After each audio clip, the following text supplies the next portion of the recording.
really huge event to take place in the 1900s was the World War One, and it was known as the Great War, the war to end all wars, because they didn't know it would be the first one. They thought it would be the only time there was that big of a war, but it was caused by three of the main causes of World War One, and that's how we define them as main, because they start with M, A, I, and N. Okay, the main causes, and they are nationalism is the first one, and nationalism is this devotion to your own country that can lead towards anger towards other countries. So it's this thought that your people are superior to other people.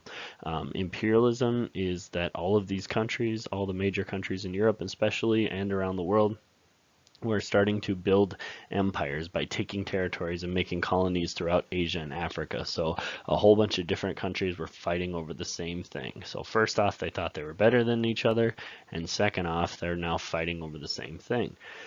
Third is militarism. Militarism is pretty simple. It's just that they built up and glorified their military. And so the power, the entire attitude of the country was, how can we build up and make our military bigger? And that gives you the ability to fight. You're not afraid because you have a big army as well. Finally, the alliance system is the last one, and that's just all of these countries made friends with each other, and so they agreed that they'll defend the other people, or defend their friends if they got into a fight. So a small fight between two people could get into a giant rumble between 20 or 30 because there were so many friendships and alliances created. With the main causes laid out, and everybody's kind of in this mindset of where it's easy to start a really, really big fight over something small, that happened. Archduke Franz Ferdinand, the heir to the Austro-Hungarian Empire, so next in line if the emperor dies for any reason, was killed, was assassinated by a Serbian national named Gavrilo Princip. And so 1 month later, Austria-Hungary decided that they were going to declare war on Serbia. When they declared war on Serbia, Serbia's ally Russia declared war on Austria-Hungary.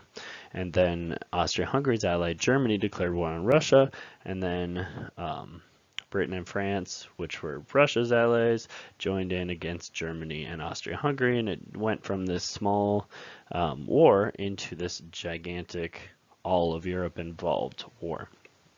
And so all of the major European countries joined in mostly, and they joined in so that they could help their own allies out, that alliance system that we talked about before.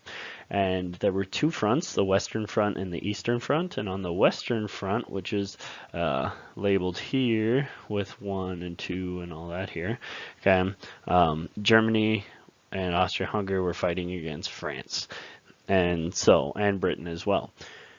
And on the Eastern Front, Germany and Austria-Hungary were then fighting against Russia. Okay, so there was this battle going on both sides that they had to give troops to.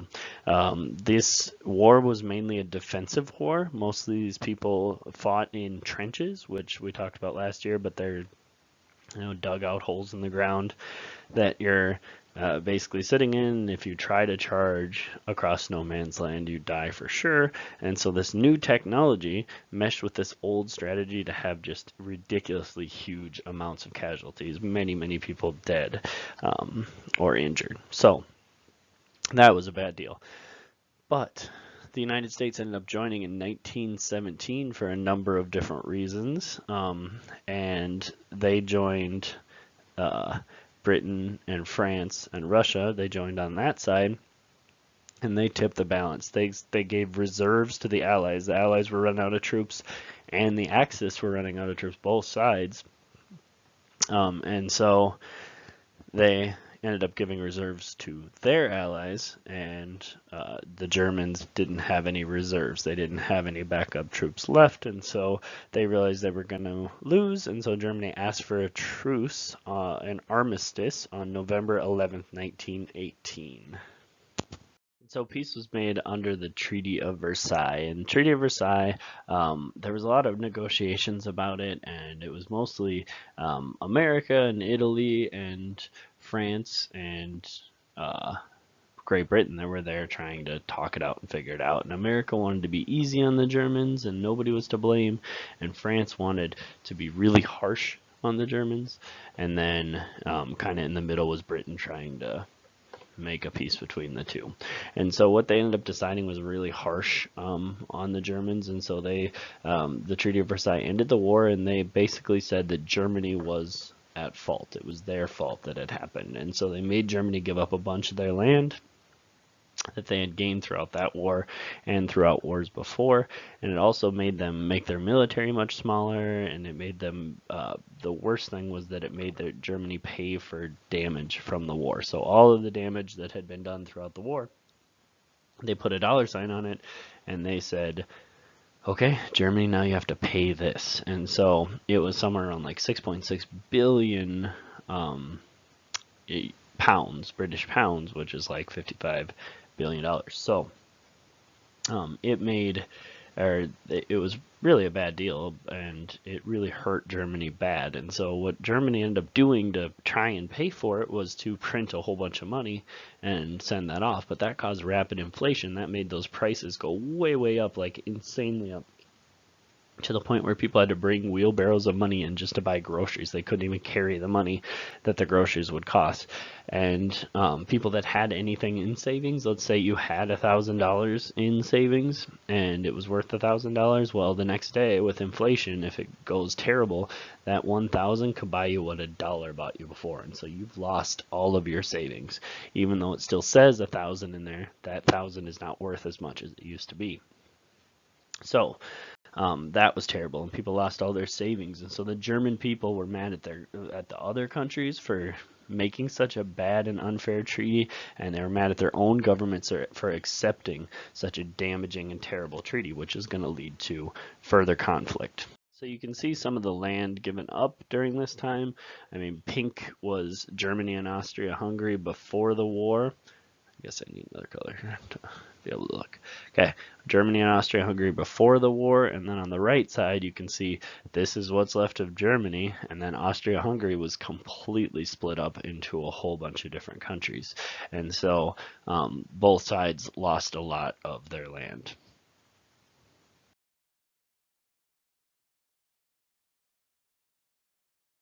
Immediately following the war in 1920s, the United States was growing really, really fast, and it was getting really big all at once, and they were in a very great time of economic prosperity. And so as they were growing super fast, the stock market was going up really fast, and so people were borrowing money from banks, and they were borrowing that money to buy stocks. So what ended up happening is the stocks went down. They leveled off and went down because they can't go up forever, and so they leveled off, went down a little bit, and the banks that were borrowing this money panicked, and those banks said, we want our money back right now. Okay, when they demanded their money back, people had to sell their stocks to get as much money as they could to pay back the bank. And so when people all sold their stocks, the prices of those stocks went way, way down because there were so many people trying to sell them all at once. And so that drove the prices down really quickly, which caused a stock market crash. And so in October of 1929, the stock market crashed. And with the stock market crashing in America, that caused a Great Depression that was worldwide. And why was it worldwide? Why was Europe involved in it? All the way through the 30s, it's because of two different things. First off, the United States, to fix their issues, tried to apply tariffs to Europe. And remember, a tariff is a tax on the imports coming in. And when they did that, Europe applied more tariffs back on the U.S. And then the U.S. applied more on Europe, and back and forth and back and forth. And it turned into a trade war where they're just continuing to up the tariffs. And so the other thing that happened is the world banks were all linked together because they loaned each other money and did that kind of stuff. So the U.S. collapse of the bank system hurt every single bank system. And the European bank systems were already still not recovered completely from World War I. So throughout these bad economic times, when the economy is bad, you have a tendency to blame your government. And so a lot of countries in Europe started to have these anti-democratic movements that kind of took over power. In 1917, still during the World War I, a Russian Revolution happened, and it led to Russia becoming the Soviet Union, a communist state. Okay, and so a communist state means an economic and political system where the government takes over everything. So it's a command economy. And what they do is they say, okay, we're going to take over everything. Nobody owns anything anymore, and instead we just share stuff. Okay, and so they really want to share the wealth amongst everybody else, which people really like the idea in the Depression, because poor people tend to like the idea of, oh, let's put all the money together and split it. The rich people don't like that idea as much, but because it was a Great Depression, most people did not have very much money.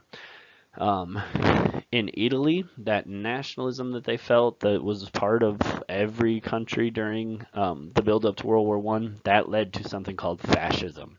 Fascism is another type of government, different than communism. It's a system that says that military strength and the country is more important than the people. Okay, and so what you do is you use propaganda. You try and get people riled up with posters and things like that, and then you're also going to use violence if need be to rule basically completely. And so it's basically it ended up with Benito Mussolini being the leader, and he was a dictator, but he promised that he was going to, a lot of people agreed with him because he promised he was going to build a strong empire. He was going to use that strong military and the selflessness to build this big empire again. Of course, the Germans were mad at these democracies and these democratic countries for creating that treaty that they hated so much. And so one man's kind of got involved in a political party, I guess, that kind of took over and caused World War II, and that was Adolf Hitler. And Adolf Hitler joined a small fascist party in Germany called the Nazi Party. And so when he joined that party, this party believed that the Treaty of Versailles was why times were hard. So it was Germany was treated unfairly, and it shouldn't have happened that way. And some of the ideals of the party were really strange, and these were the ideals also of Adolf Hitler himself, but basically that Germans are the best. So there's an extreme nationalism that we can defeat anybody is what they were thinking. Also an extreme racism where they thought, well, Germans are the best people, everyone else is less.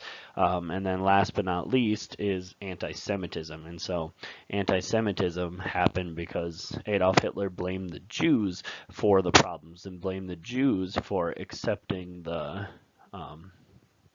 Treaty of Versailles and blame that democracy. And so what he did is he tried at first to overthrow the government in 1923, but he failed and he got thrown in jail. During that time in jail, he became even more famous, and he wrote a book called My Struggle, and many people read it and were paying attention to it.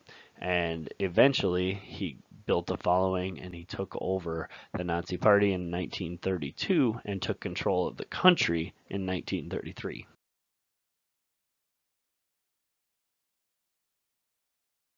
So Hitler took over and very quickly became basically an absolute dictator that made all decisions by himself. And he had set up a secret police called the Gestapo to spy on people and let him know who was plotting against him or didn't like Hitler. And what he would do is he'd throw them in prison or he would have them killed.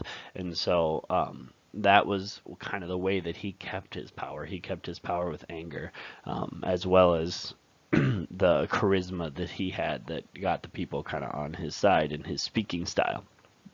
And so during this time, though, during Hitler's early years, the economy got better. And so obviously the Germans were cool with it. And they thought, well, that's great. He's helping the country, so we better listen to him and keep him on as the leader. And so that's what they did. And so the other thing that he was doing at this time that was helping build the economy is he was building up a strong military, and he was building up a strong military against the rules of the Treaty of Versailles. So that's kind of crazy, but you know, if Britain and France were just kind of letting it happen. And so he ended up making alliances with the other Axis powers of Japan and Italy, which increased his military strength and ability to fight if need be. He also started to pull kind of some of his anti-Semitism into actual laws, and so he made laws against the Jewish people. He destroyed synagogues and businesses. He had Nazi-led riots that would attack Jews at some point, and then eventually he went to the final solution where millions of civilian Jewish people were killed in the Holocaust, which we'll talk about more later. So, in World War II, the Allied powers ended up forming up, and Britain and France were great allies, and later on Russia would join, and later on the USA would join also with the Allies against those Axis powers, the Japanese, the Italians, and the Germans. And so, what ended up happening is Hitler started to try to build an empire. He went into Austria and took it over with rigged voting and violence, and then he went into Czechoslovakia and took it over. And every single time, Britain and France were saying, "Don't you dare do that! Don't do that!" And then he would do it, and then he would promise he wasn't going to do anymore. And over and over again, the same thing happened where they would threaten him but not follow through on it, and he would say, "Oh, we're not going to do it anymore. I was just trying to take back the land that we lost from this treaty." But eventually Hitler invaded Poland using blitzkrieg or lightning warfare to take it over very, very quickly. And 2 days later, Britain and France finally said, "We've had enough," and they declared war on them on September 1st of 1939. In 1940, by 1940, most of Europe belonged to Germany because Germany was a dominant military force again because Hitler had been building up their military and nobody had been stopping him. And so that happened, and then Italy invaded and attacked North Africa at this time. And so France was basically taken over. Italy is fighting in North Africa, but Britain is fighting in both North Africa and fighting against the Germans, and they're fighting kind of all alone. And all of a sudden, the German Air Force comes in and starts to bomb Britain.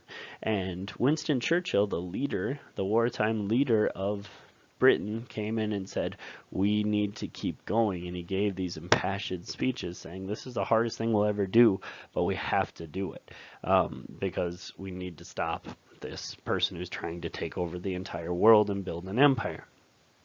And so in 1941, Germany made a mistake and invaded the Soviet Union. And so Russia got involved in the war as well. The Soviet Union is Russia.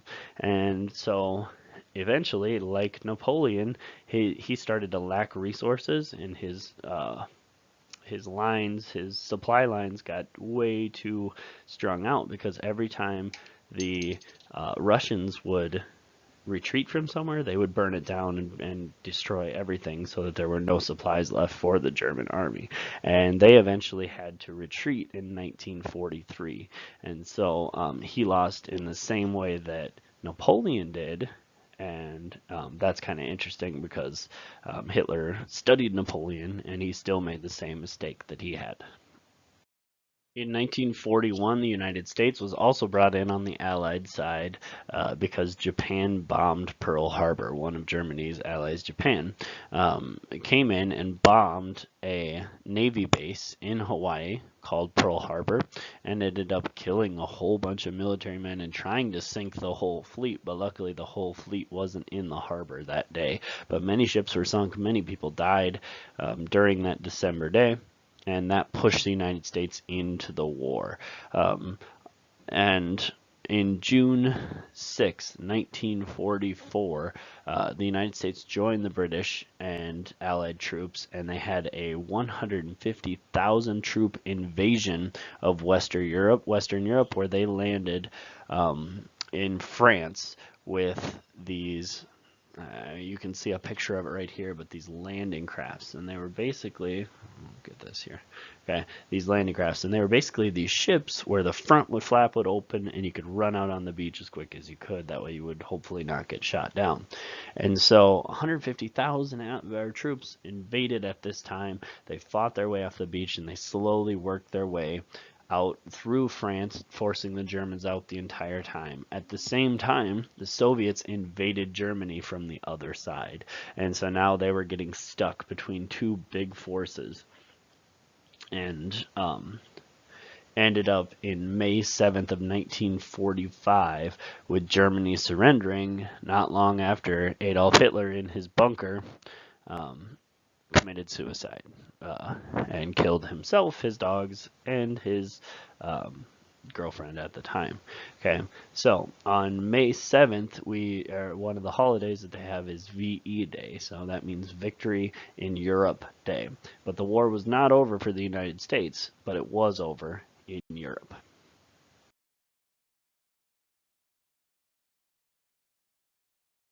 World War II was even more deadly than World War One, with some of the effects of World War II being 17 million European soldiers alone, just fighting men, ended up dying, as well as millions of civilians dead. Most of these civilians were killed in the Holocaust, where they were mass murdered by where Jews were mass murdered by the Nazis. About 11 million Jewish people and non-Jewish people were killed during the Holocaust, where they would put them in prison camps, and then they would say, "Oh, it's time to go to the shower." And they would send them all in there, and instead of a shower, it was a gas chamber where they would poison gas them to death. The other thing that happened is the entire continent was just broken down from these two huge wars and all these bombs and everything like that. Most of the continent had to be rebuilt. Everything was in ruins. After the war, not only did the land have to be rebuilt, but the governments had to be rebuilt in these countries that had been completely taken over. And so what happened is the Soviet Union, kept the land that they had gained under their communist government. So they started to set up more communist governments in the land that they had gained by pushing into Germany and taking over about half of it. And then the USA and Britain started to take the countries they had taken over, give them their freedom, and help them to establish democracies. And they did that with the Marshall Plan, was one of the U.S. plans that did this. And what they did is they gave money to these countries to rebuild, because that would encourage democracy. It would help out their economy right away, and people wouldn't hate the government instantly just because they were so poor. Because poor people, like we said before, prefer communism, whereas if you have more money, you have a preference towards democracy. At the same time, the United Nations was created to try and kind of police this struggle going on between the Soviets, who were trying to make as many communist governments as they could, and the Western countries, who were trying to make as many democracies as they could. But out of this came the Cold War, and the Cold War was a long period of hostility between the Soviet Union, so Russia, and the democratic West, these other countries that we've talked about. The reason it's called a Cold War is a hot war is a war where you actually have battles and fighting and things like that. In the Cold War, all it really was this tension between the two countries. That fight could happen anytime, but they were just kind of posturing and showing off and doing that kind of stuff. So it wasn't really any actual fighting that happened throughout the Cold War. And so during this time, during the Cold War, there was a line through Europe a line dividing Europe, and it ran through Germany. And so the Soviets had the eastern part, and the West had the western part. And so Germany ended up getting split into two separate countries. And so it was a Soviet communist government in East Germany, and then in West Germany, it became a democratic government. What ended up happening is the democratic government started to do really well. And so a lot of people were trying to escape East Germany. And so Soviets actually built Berlin, the capital, had about, so Berlin, the capital, was also split between West and East. Even though the whole thing was surrounded by Eastern Germany, the capital was split so that each side had part of it. And so people were going across to West Berlin to escape East Germany. They didn't want to be in East Germany anymore, kind of like what's happening in North Korea. And about 2.5 million people escaped, and so the East Germans decided they were going to build the Berlin Wall, a wall that would keep people from getting out of there. And this wall not only held people in, but it also became kind of the symbol for the Cold War divisions, for the issues between the two countries. And so at one point, actually, the Soviets even blockaded West Germany completely in. They said, or they took West Berlin and they surrounded it and they didn't let anybody in or out. And so the US and Britain flew in supplies by helicopter for like 11 months, dropping them in because they couldn't get, the people of West Berlin couldn't get any food or medical supplies or clothing or anything like that unless the military was bringing it in to them. Throughout this time, Western Europe was actually doing really, really well. And so they were giving up their colonies. They joined a military alliance called the North Atlantic Treaty Organization, or NATO, and the U.S. was their strongest member. And, you know, their economies were starting to do better and things were starting to look up. And so this, with the U.S. being the strongest member of NATO, this became kind of a struggle. The Cold War became a struggle between mainly the United States and the Soviet Union to see who could garner more power and get their type of government installed in more countries.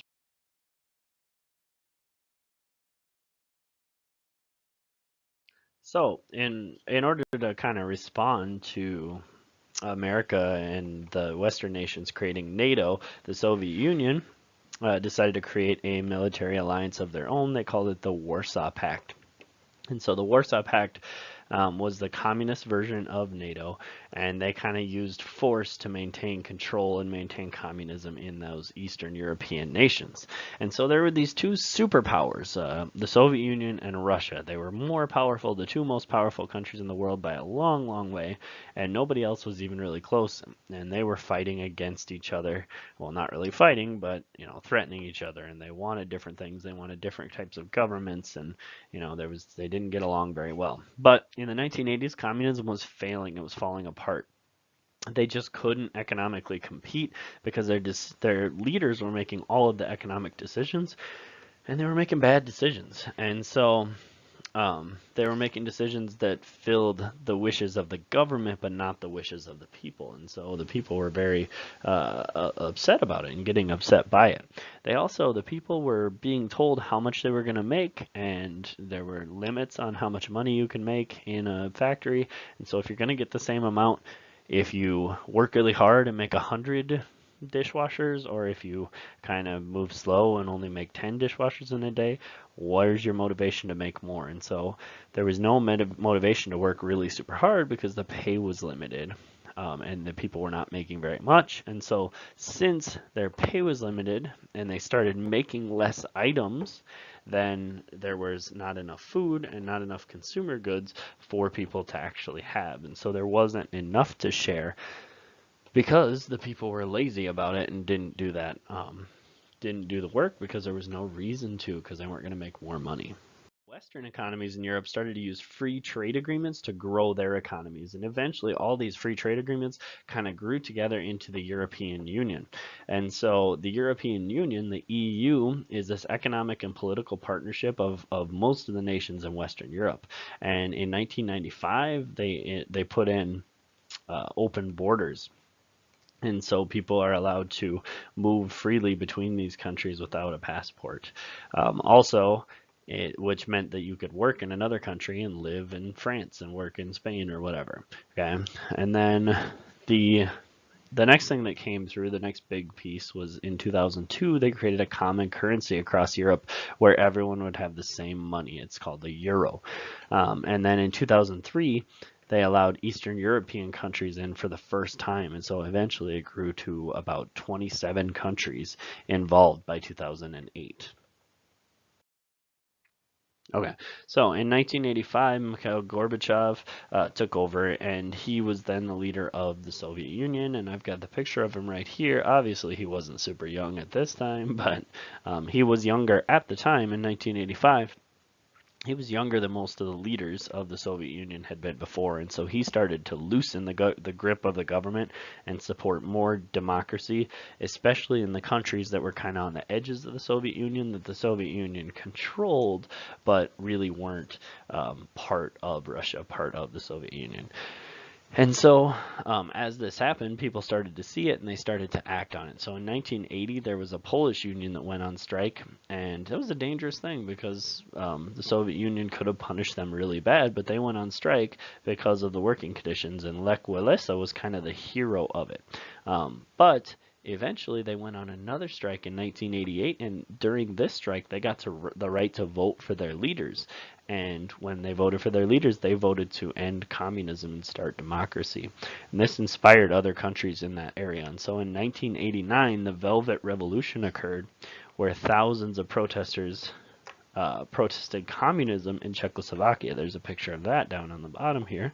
And the government decided that they were going to give up the power. They didn't want to fight it, and so they were going to give up their power, and they gave free elections to Czechoslovakia. And it's called the Velvet Revolution because it was a revolution, but it was kind of soft. Nobody ended up having to die. It was a peaceful protest revolution. Other Eastern European countries followed suit. In Romania in 1989, they got their freedom. Hungary and Bulgaria in 1990 got their freedom to have elections however they chose to. Eastern Germany, also part of the Soviet Union, there were big protests in 1989. They wanted democratic changes, and the government wanted to respond. And so, on November 9th of 1989, the gates of the Berlin Wall were opened. Okay, and people were able to go through them and join the other side.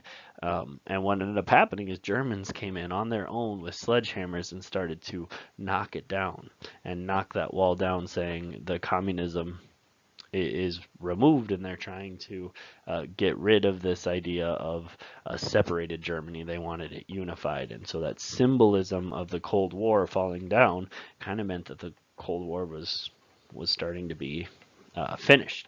Okay, and so in Germany, they demanded free elections and they rejoined Western Germany.